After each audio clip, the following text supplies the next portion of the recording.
एक ऐसी बात जो शायद तुम सुनना नहीं चाहते, शायद तुम्हें यह कड़वी लगे, लेकिन सत्य कभी मीठा नहीं होता, और जो मीठा लगे वो अक्सर सत्य नहीं होता। तुम्हारे धर्म गुरुओं ने सदियों से तुम्हें मीठी मीठी बातें सुनाई हैं और इसीलिए तुम वहीं के वहीं हो। वो तुम्हें जगाना नहीं चाहते थे, क्योंकि जो जाग जाए वो उनका ग्राहक नहीं रहता।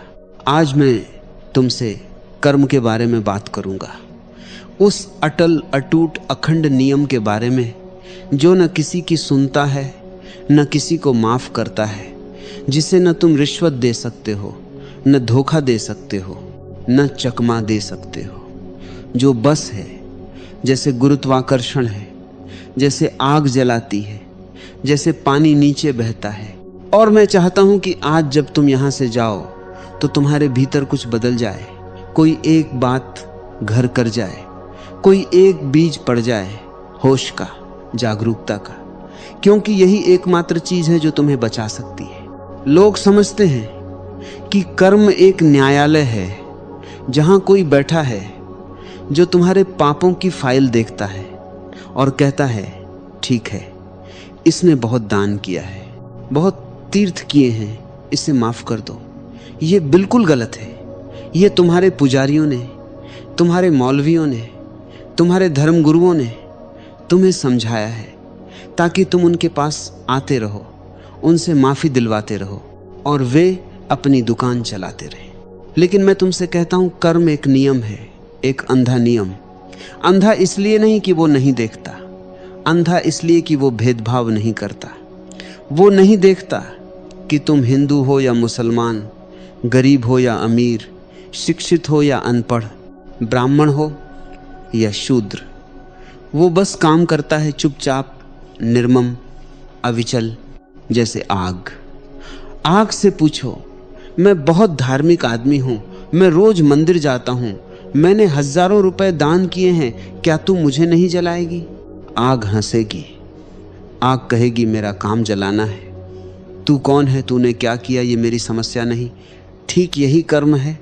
सूरज उगता है, चोर के घर भी रोशनी देता है, साधु के घर भी बारिश होती है, पापी के खेत में भी, पुण्यात्मा के खेत में भी। प्रकृति का कोई भी नियम भेदभाव नहीं करता, और कर्म भी प्रकृति का नियम है, सबसे गहरा, सबसे सूक्ष्म, सबसे अटल। कर्म के नियम में कोई अपवाद नहीं, कोई छुट्टी नहीं, कोई माफी नहीं। यह नियम उतना ही पक्का है जितना कि 2 और 2 4 होना। तुमने अपने जीवन में जो भी किया है, हर शब्द, हर विचार, हर क्रिया वो बीज की तरह बो दिया गया है इस अस्तित्व की धरती में। और ये धरती बहुत उपजाऊ है, ये कभी कोई बीज व्यर्थ नहीं जाने देती। तुम कहते हो मैंने वर्षों पहले वो किया था, अब मैं बदल गया हूं, लेकिन बीज बदल जाने से नहीं मरता। जो बीज बो दिया वो अपने समय पर उगेगा। हो सकता है आज उगे, हो सकता है 10 साल बाद, हो सकता है अगले जन्म में, लेकिन उगेगा जरूर। मैंने एक किसान की कहानी सुनी थी। उसने एक बार जहरीले बीज बो दिए खेत में, फिर बहुत पछताया। वो रोया, वो मंदिर गया, उसने उपवास किए, उसने पूजा की। पुजारी ने कहा माफ हो गया। लेकिन जब मौसम आया तो फसल जहरीली ही उगी। पछतावे ने बीज नहीं बदला, आंसुओं से बीज नहीं मरता, पूजा से धरती की रसायन नहीं बदलती। यही कर्म का सत्य है।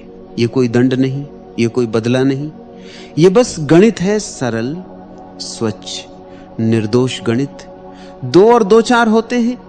ये न दयालु है न निर्दयी, ये बस है। लेकिन यहां एक और बात समझो, जैसे हर बीज फल देता है, वैसे ही हर अच्छा कर्म भी फल देता है। यह नियम दोनों तरफ काम करता है। जब तुम किसी से प्रेम करते हो वो बीज भी बोया जाता है, जब तुम किसी की मदद करते हो वो बीज भी बोया जाता है, जब तुम होश में जीते हो वो भी एक बीज है, और उस बीज का फल भी आता है, शांति के रूप में, आनंद के रूप में, मुक्ति के रूप में। और यहीं से एक बहुत बड़ी बात निकलती है, एक क्रांतिकारी बात, एक ऐसी बात जो तुम्हें डरा भी सकती है और मुक्त भी कर सकती है। अगर कर्म तुम्हारे हाथों से बोया जाता है तो तुम ही इस जीवन के लेखक हो। कोई ईश्वर नहीं लिख रहा तुम्हारी कहानी, कोई भाग्य नहीं तय कर रहा तुम्हारा भविष्य, कोई नक्षत्र नहीं, कोई ग्रह नहीं, कोई राशि नहीं। तुम खुद लिख रहे हो हर पल, हर श्वास के साथ। ये बात डरावनी लगती है ना, क्योंकि अगर सब कुछ तुम्हारे हाथ में है तो फिर किसी को दोष नहीं दे सकते। माँ बाप को नहीं, समाज को नहीं, भगवान को नहीं, किस्मत को नहीं, शनिदेव को नहीं, मंगल को नहीं। तुम अब तक दूसरों पर दोष डालकर बड़े आराम में थे। मेरी किस्मत खराब है, भगवान ने मेरे साथ अन्याय किया, मेरे माँ बाप ने मुझे ठीक नहीं पाला, मेरे बचपन में ऐसा हुआ, मेरी राशि ही ऐसी है। ये सब बहाने हैं, ये सब पलायन है, ये सब कायरता है। जब तक तुम दोष देते रहोगे तब तक तुम बदल नहीं सकते, क्योंकि जो बदलाव लाना है वो तुम्हारे हाथ में है। और तुम कह रहे हो कि तुम्हारे हाथ में कुछ नहीं, लेकिन जब तुम समझो कि हर चीज तुमने बोई है तब एक अद्भुत शक्ति जागती है। तब तुम कहते हो अगर मैंने ये बोया तो मैं कुछ और भी बो सकता हूं, अगर मैंने ये जीवन बनाया तो मैं एक नया जीवन भी बना सकता हूं। यही स्वतंत्रता है, यही मोक्ष की दिशा है। अब मैं तुमसे एक और गहरी बात कहता हूं जो शायद तुमने किसी और से न सुनी हो, और इस बात को ध्यान से सुनो। ये बात तुम्हारे पूरे जीवन को बदल सकती है। कर्म तभी बंधन बनता है जब वो बेहोशी में किया जाए, जब क्रोध में किया जाए, जब लालच में किया जाए, जब भय से किया जाए, जब अहंकार से किया जाए, जब वासना में किया जाए, जब ईर्ष्या में किया जाए। देखो, एक डॉक्टर ऑपरेशन करता है, वो चाकू से शरीर काटता है, खून बहता है, दर्द होता है। बाहर से देखो तो ये हिंसा है, लेकिन डॉक्टर का कर्म बंधन नहीं बनता, क्योंकि उसने होश में किया, करुणा से किया, उद्देश्य से किया।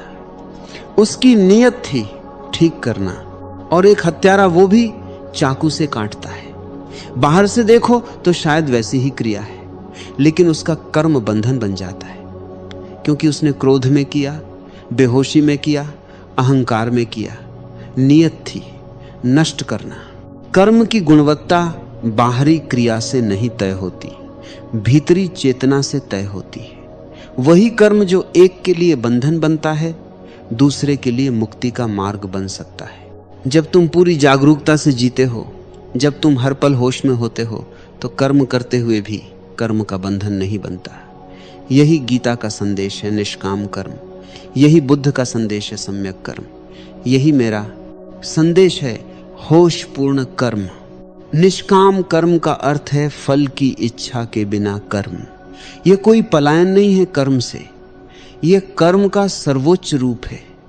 जब तुम कर्म करते हो बिना उससे चिपके, बिना उसके परिणाम की चाह के, तो तुम कर्म के बंधन से मुक्त होने लगते हो। तुम कर्म करते हो जैसे कि एक दर्पण प्रतिबिंब बनाता है, बिना चिपके, बिना रुके। अब तुम पूछोगे तो फिर हम क्या करें? हमने बहुत गलत काम किए हैं। क्या कोई रास्ता नहीं? रास्ता है, लेकिन वो रास्ता मंदिर में नहीं, मस्जिद में नहीं, चर्च में नहीं। वो रास्ता किसी पुजारी की जेब में नहीं, वो रास्ता तुम्हारे भीतर है। माफी मांगना एक नाटक है, और ये नाटक बहुत पुराना है, हजारों साल से चल रहा है। आदमी पाप करता है, फिर माफी मांगता है, फिर पाप करता है, फिर माफी मांगता है। ये एक सुविधाजनक व्यवस्था है। इससे आदमी को पाप करने की सुविधा मिलती है, क्योंकि माफी हमेशा उपलब्ध है। एक आदमी मेरे पास आया, कहा, ओशो, मैंने बहुत पाप किए, मैंने धोखा दिया, झूठ बोला, लोगों को नुकसान पहुंचाया, लेकिन मैंने तीर्थ यात्रा की, गंगा में डुबकी लगाई, क्या मेरे पाप माफ हो गए? मैंने कहा, गंगा में पानी है, पाप घुलाने की कोई दवाई नहीं। तुमने जो बोया वो उगेगा, गंगा उसे नहीं रोक सकती। वो निराश होकर चला गया, लेकिन मैं उसकी मदद कर रहा था, भले ही उसे तब नहीं लगा। क्योंकि जब तुम्हें पता चल जाए कि माफी नहीं मिलने वाली, तो तुम पाप करने से पहले सोचने लगते हो, जो हो गया हो गया, उसे बदला नहीं जा सकता। जो बीज बो दिया वो उगेगा, लेकिन जो होने वाला है वो अभी भी तुम्हारे हाथ में है। तो अभी से, इसी क्षण से नए बीज बोने शुरू करो। होश के बीज, प्रेम के बीज, करुणा के बीज, सच्चाई के बीज। पुराने कर्मों का फल आएगा, उसे भोगो, भागो मत। जो भोगना है उसे पूरी जागरूकता से भोगो। जब दर्द आए उसे जागरूकता से देखो। जब तकलीफ आए उसे समझो कि यह मेरे किसी कर्म का प्रतिफल है, और उसे स्वीकार करो। यही भोग है, यही शुद्धि है। तो फिर मुक्ति का रास्ता क्या है? बहुत सरल है। होश, जागरूकता, अवेयरनेस, चेतना। जब तुम पूरी तरह जागरूक हो, जब तुम हर क्षण उपस्थित हो, तो बेहोशी में कर्म नहीं होता, और बेहोशी में कर्म न हो तो नए बंधन नहीं बनते। पुराने बंधन तो भोगने पड़ेंगे, लेकिन नए नहीं बनेंगे। ध्यान इसीलिए है। ध्यान कोई पूजा नहीं है, ध्यान कोई कर्मकांड नहीं है, ध्यान किसी देवता को खुश करने का तरीका नहीं है। ध्यान का अर्थ है अपने भीतर इतने होशपूर्वक जागना कि बेहोशी की कोई जगह न रहे।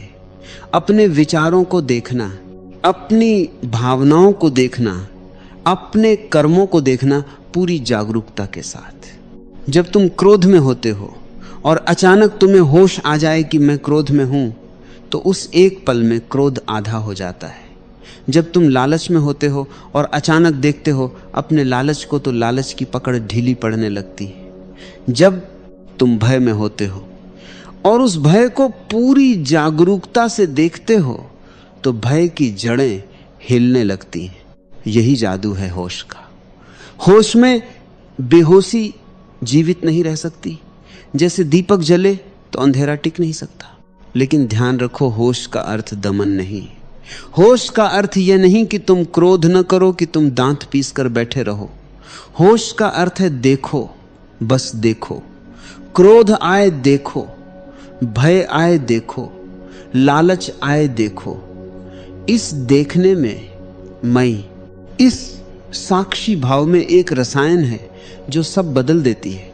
कर्म के नियम को तोड़ा नहीं जा सकता, लेकिन होश के माध्यम से नए कर्म बंधन बनाने से बचा जा सकता है। और धीरे धीरे जब होश गहरा होता जाता है, पुराने कर्मों का भार भी हल्का होने लगता है। इसे ही बुद्ध ने निर्वाण कहा, इसे ही हिंदुओं ने मोक्ष कहा। आज तुम जो जीवन जी रहे हो, ये तुम्हारे अपने कर्मों का परिणाम है। ये बात कठोर है, लेकिन मुक्तिदायी भी है। जो व्यक्ति ये समझ लेता है कि मेरे जीवन की हर परिस्थिति मेरे अपने कर्मों की प्रतिध्वनि है, वो व्यक्ति रोना बंद कर देता है, शिकायत बंद कर देता है, वो ईश्वर को कोसना बंद कर देता है। वो कहता है ठीक है, ये मैंने बनाया, अब मैं कुछ और बनाऊंगा। यही उत्तरदायित्व है, यही परिपक्वता है। एक बच्चा हमेशा दोष देता रहता है, उसने किया, उसने कहा, उसकी वजह से हुआ। एक परिपक्व मनुष्य कहता है मैंने यह स्थिति बनाई, मैं ही इसे बदल सकता हूं। मैंने देखा है जो लोग हर चीज के लिए भगवान को धन्यवाद देते हैं, वही लोग हर तकलीफ के लिए भगवान को दोष भी देते हैं। ये बचकानापन है। भगवान न तुम्हारी सफलता का कारण है, न तुम्हारी असफलता का। तुम्हारी सफलता तुम्हारे सही कर्मों का फल है, तुम्हारी असफलता तुम्हारे गलत कर्मों का फल है। कर्म का नियम तुम्हें बालक से मनुष्य बनाने का अवसर है। यह दंड नहीं, यह शिक्षण है। यह सजा नहीं, यह विकास का मार्ग है। प्रकृति तुम्हें हर पल सिखाती है। अगर तुम सीखना चाहो, जब तुम हर कर्म का परिणाम भोगते हो और उस परिणाम से सीखते हो, तो धीरे धीरे तुम्हारे कर्म बदलते हैं, तुम्हारी चेतना विकसित होती है। और एक दिन ऐसा आता है जब तुम इतने जागरूक हो जाते हो कि बेहोशी में कोई कर्म ही नहीं होता। हर कर्म होश से होता है, हर शब्द सोच समझकर बोला जाता है, हर कदम जागरूकता से उठाया जाता है। वही मोक्ष है, वही निर्वाण है, वही परमात्मा में विलीन होना है। और यहां मैं तुमसे धर्म के बारे में भी एक बात कहना चाहता हूं। जो धर्म तुम्हें माफी का आश्वासन देता है वो धर्म नहीं, दुकान है। जो धर्म कहता है पाप करो फिर माफी मांगो, सब ठीक हो जाएगा, वो धर्म तुम्हारा दुश्मन है। वो तुम्हें कमजोर बना रहा है, वो तुम्हें जिम्मेदार नहीं बना रहा है। असली धर्म का अर्थ है होश, जागरूकता, वो जीवन जीने की कला जिसमें हर कर्म पूरी चेतना के साथ हो, जिसमें तुम हर पल अपने भीतर देख रहे हो, क्या हो रहा है, कौन सा विचार आया, कौन सी भावना उठी, मैं कहाँ जा रहा हूँ। बुद्ध ने कोई मंदिर नहीं बनाया, महावीर ने कोई यज्ञ नहीं किया, कृष्ण ने कहा निष्काम कर्म, ये सब एक ही बात कह रहे थे, होश में जियो। लेकिन बाद में उनके अनुयायियों ने मंदिर बना दिए, कर्मकांड खड़े कर दिए, पुजारी बैठा दिए, क्योंकि होश की शिक्षा से दुकान नहीं चलती। होश की शिक्षा मुफ्त में मिलती है, बस जागना पड़ता है। लेकिन कर्मकांड के लिए पैसे चाहिए, समय चाहिए, पुजारी चाहिए। तो जो सच्चा धर्म है वो तुम्हें माफ नहीं करता, वो तुम्हें जगाता है। माफी देकर वो तुम्हारा अपमान करेगा। जैसे एक बच्चे को कहो कि तुम गिरते रहो, हम उठाते रहेंगे। असली प्यार कहता है उठना सीखो, खुद खड़े होना सीखो। एक और बात, बहुत लोग पूछते हैं क्या प्रेम कर्म से मुक्त करता है। हाँ, लेकिन वो प्रेम नहीं जो तुम सोचते हो। जो प्रेम तुम जानते हो वो अधिकांशतः स्वार्थ है। तुम प्रेम करते हो क्योंकि तुम्हें कुछ चाहिए, सुरक्षा, सम्मान, साथ। ये प्रेम नहीं, सौदा है, और सौदे का बीज बोओगे तो सौदे का फल आएगा। असली प्रेम वो है जो बिना मांगे दिया जाए, जो बिना शर्त के हो, जो किसी को बदलने की कोशिश न करे, जो बस हो। जैसे सूरज की रोशनी, सूरज नहीं पूछता कि तुम उसके लायक हो या नहीं, वो बस चमकता है। जब तुम्हारे भीतर ऐसा प्रेम जागे तब तुम कर्म से ऊपर उठ जाते हो, तब कर्म का बंधन टूटता है। क्योंकि ऐसा प्रेम सिर्फ होश में पैदा होता है, बेहोशी में नहीं। मित्रों, मैं तुमसे ये नहीं कह रहा कि तुम बुरे हो, मैं तुमसे ये नहीं कह रहा कि तुम्हें कोई सजा मिलेगी। मैं तुमसे कह रहा हूं माफी का ये पूरा ढांचा ही एक झूठ है, और उस झूठ में जीते जीते तुमने अपना बहुत कीमती समय बर्बाद किया है। कर्म माफ नहीं करता, लेकिन कर्म रुकता भी नहीं। हर पल नए कर्म हो रहे हैं, हर श्वास के साथ तुम कुछ न कुछ बो रहे हो। यह क्षण भी एक कर्म है। इस वक्त तुम्हारे मन में जो विचार चल रहा है वो भी एक कर्म है। इस वक्त तुम्हारे हृदय में जो भाव है वो भी एक बीज है। तो अब ये पल, ये पल बहुत महत्वपूर्ण है। इस पल में तुम क्या बो रहे हो? घृणा, भय, क्रोध, ईर्ष्या या प्रेम, करुणा, जागरूकता, शांति? यदि इस एक पल में तुम होश में हो तो इस एक पल का कर्म तुम्हारे जीवन की दिशा बदल सकता है। एक दीपक पूरी अंधेरी कोठरी को रोशन कर देता है। एक होश का पल वर्षों की बेहोशी को काट सकता है। इसलिए मैं तुम्हें आमंत्रण देता हूं आज से, इसी क्षण से ध्यान को अपने जीवन का केंद्र बनाओ।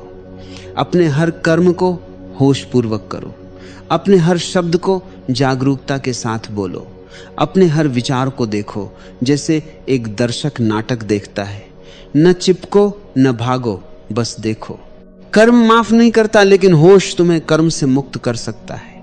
यही एकमात्र मुक्ति है जो असली है। बाकी सब पूजा पाठ, तीर्थ, उपवास, माफी, सब पलायन है, सब खुद को धोखा देना है। जागो, होश में आओ और जीवन को इस जागरूकता के साथ जियो कि हर कदम पर तुम अपना भाग्य लिख रहे हो। हर श्वास के साथ तुम या तो बंधन में और गहरे उतर रहे हो या मुक्ति की तरफ एक कदम बढ़ा रहे हो। ये चुनाव तुम्हारा है। ये चुनाव हमेशा तुम्हारा था। ये चुनाव हमेशा तुम्हारा रहेगा। बस इतना ही।